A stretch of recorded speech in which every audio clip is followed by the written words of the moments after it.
Hello everybody, welcome to number 27 from me, Jack, and from this old Ferrari GTB. Now, buying a Ferrari is something that we would all love to do, and a year ago I did exactly that. However, having limited funds, I didn't buy a good Ferrari. I bought the cheapest 308 that I could find. I bought it unseen at auction. Over the past year, I've replaced a lot of parts on the InfluEnzo. I've been through everything really, from the steering to the ignition system. The carbs have been rebuilt, it's got a new fuse box. So it is somewhat of a disappointment that it's still not running properly.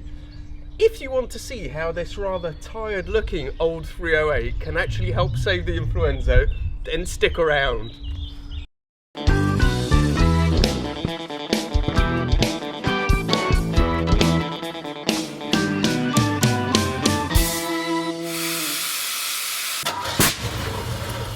So what do we know so far? Well, I have changed the coils, both coils, the plugs, the carbs have been rebuilt, the timing has been checked and is correct, the heads have been rebuilt.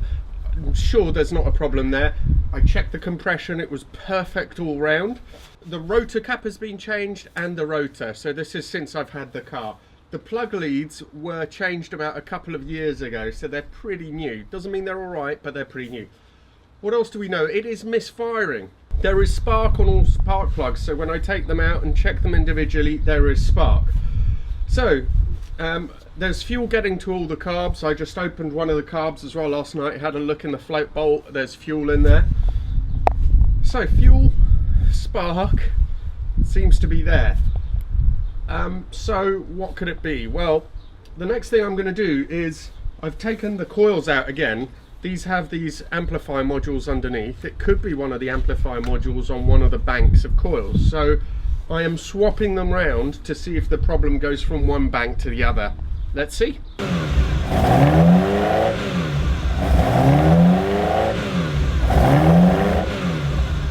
When I started it up, I could hear it. I think it was definitely running on all cylinders. Now I'm pretty sure it isn't again. I'm just gonna do a little drive, then go back home and see what it appears to be doing. See which bank, if either of the banks is missing. So this is the rear bank, and the plugs look similar to what they did before, and they are slightly wet as well.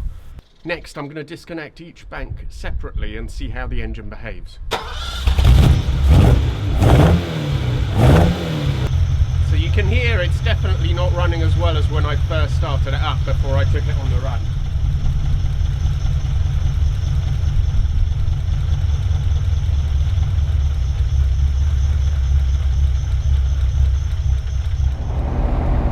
I disconnected each coil bank in turn, and it's quite interesting because if you disconnect the top coil, then the engine stops immediately.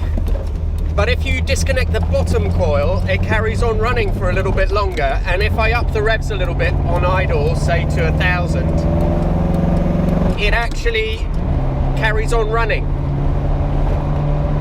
But the weird thing is, when I swap them over, I then expected the plugs to look different front to back, and yet on the front they are still burning properly, and on the back they're not, with the modules swapped. So I don't understand. Anyway, the great news is that Andy is coming to the rescue once again.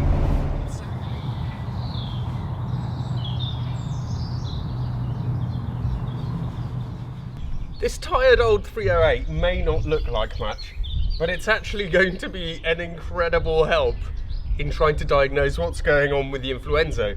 Basically, the ignition system on this has actually been rebuilt, so I know that the ignition system is fine. So I'm going to be able, with this and some other bits that Andy's got as well, I'm going to be able to test all the things that I think might be causing a problem with the InfluEnzo. So that goes from spark plug leads, the distributor itself, so that is the advanced ignition timing, all that side of it we can try and exclude, so that's the triggers, to the actual coils with the amplifier modules, all that stuff. Over the next few hours, I'm going to be able to swap over, and hopefully that will give us an idea of what's going on with the InfluEnzo. Had a quick look over it with Andy, and we think that definitely is cylinders 4, 3 and 2 that are the main problem here, and I've just swapped over the leads for those cylinders, and I'll take it out and see what happens.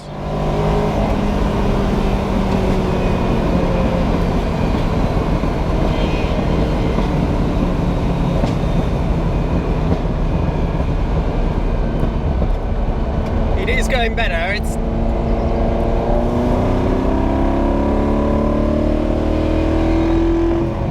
it going better though?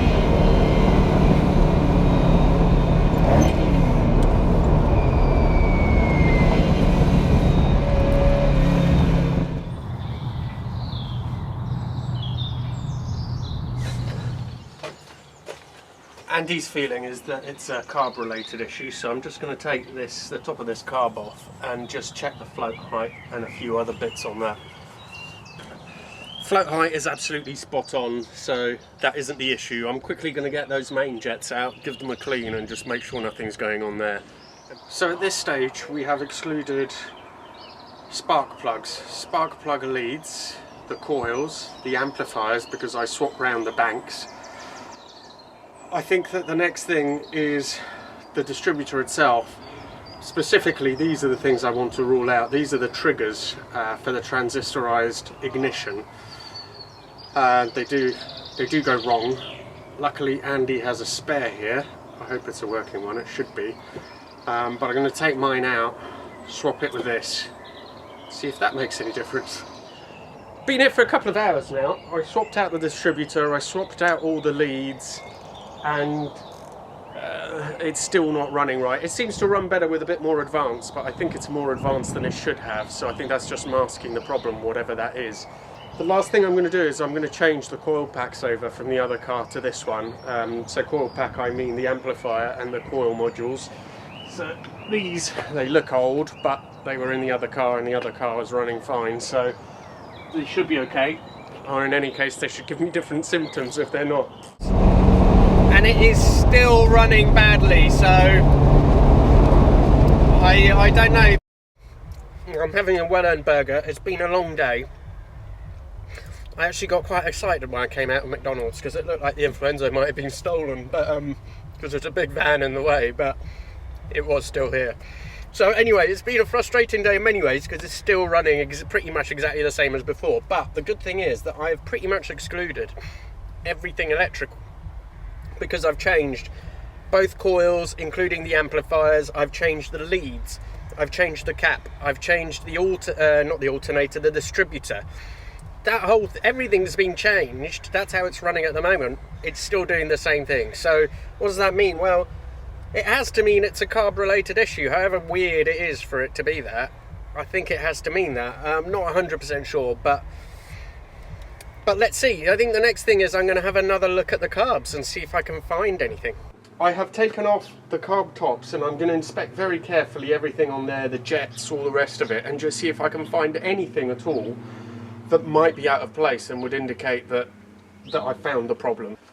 So I've checked the amount of fuel in all the carbs and it's exactly the same, so that tends to mean that these floats are doing their job and the needles are doing their jobs. I have measured the clearance on the floats as well, and that is all correct. So I'm just going to take the Venturis apart, see if I can find anything going on there. Oh my god, this is a moment of simply gigantic excitement. I had dismissed this before, so I always thought it was a problem with the top end running, if there was a problem, but the top end circuit is so simple that I didn't see what it could have been that could have caused something like that, because essentially the carbs feed straight into these Venturi tubes. The air is sucked through there. These are the auxiliary Venturis. The air is sucked through. As it goes through, it pulls the fuel through, and then that goes straight into the cylinder. So simple. I can see it all. It can't be obstructed. However, I thought that these could only be put in one way, which is the right way.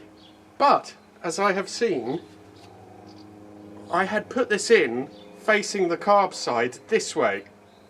This has nothing going into the Venturi. That's the right carb side bit. So definitely won't run like that, and it does tally up with all the problems I've got. So I am almost ready to be ecstatic. Definitely better. This time definitely is better. It's pulling better as well. It's not just occasionally firing better. I still don't think it's running properly, but it's got dirty plugs, needs setting up, carbs probably need balancing again and just checking all that stuff. So, and it is still backfiring, so something's still not right, but it is an improvement, and that is just amazing. I suspected that part of the issue before, even though there was a massive improvement and it was still cutting in and out, was the old plugs had been fouled so many times, although they were new as well, and I had to clean them each time. So I've put in the new plugs, which are the correct ones for this car as well, the optimized Iridium ones. The airbox is back on as well, so there won't be quite as much noise as before, but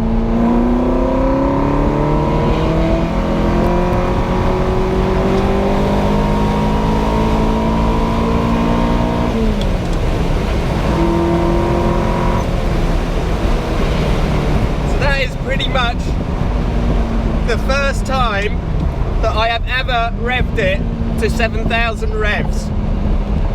It's as fast as it's ever been, so it is now going well at the top end, which is just amazing. I'm really pleased. Oh, second gear.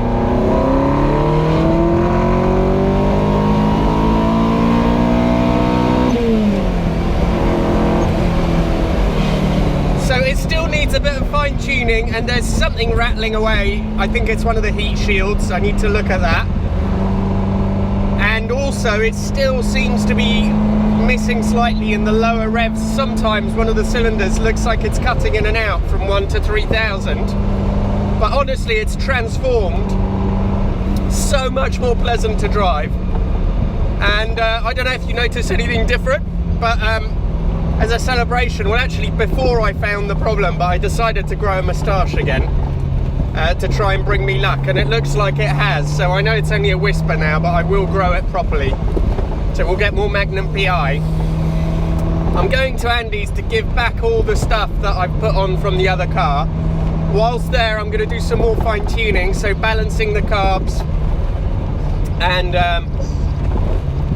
just sort of checking the various settings, seeing what else. I also still have those richer idles, the bigger idles. I think they're 55, the jets, that Ian suggested that I use. So that's something else to look at this stage, but I didn't want to do anything until the car was running properly. Well, it's been massively helpful having this old beast here and some of Andy's parts to try and fault find with the InfluEnzo. I really couldn't have done it without him. What I've found so far, obviously, is completely down to me. It is my fault that I put that Venturi back the wrong way around in the carb, and I guess you have to learn from these things. But you know, I'm not a professional mechanic, and you know, I make mistakes, but it's good that I found that. However, this other problem, which is the sort of the low intermittent cutting out of probably one of the cylinders, because it's intermittent, I think it might be harder to find. I would say, okay, well that's probably also another carb issue, but in the low end, you know, with the idle jets or something like that. But it's odd because it cuts in and out, and I don't know, to me it feels like this one may be more electrical. But I'm going to keep investigating and I will get to the bottom of it. The fact of the matter is, the InfluEnzo is now running so much better than it ever has. I've been able to rev it right through. It's got a bit of poke to it, and it feels like a Ferrari. So despite everything, I'm actually quite pleased, and I feel, I shouldn't say this, but I feel I'm getting there. I'm a whisper away from having it pretty well sorted. So thank you all so much for following me. I really appreciate it. Thanks for, you know, sticking with me, watching the videos. Do sign up on my Instagram if you want to contact me. That's the best way. And please do subscribe and tick onto the alerts button for YouTube as well. Look forward to seeing you for the next video.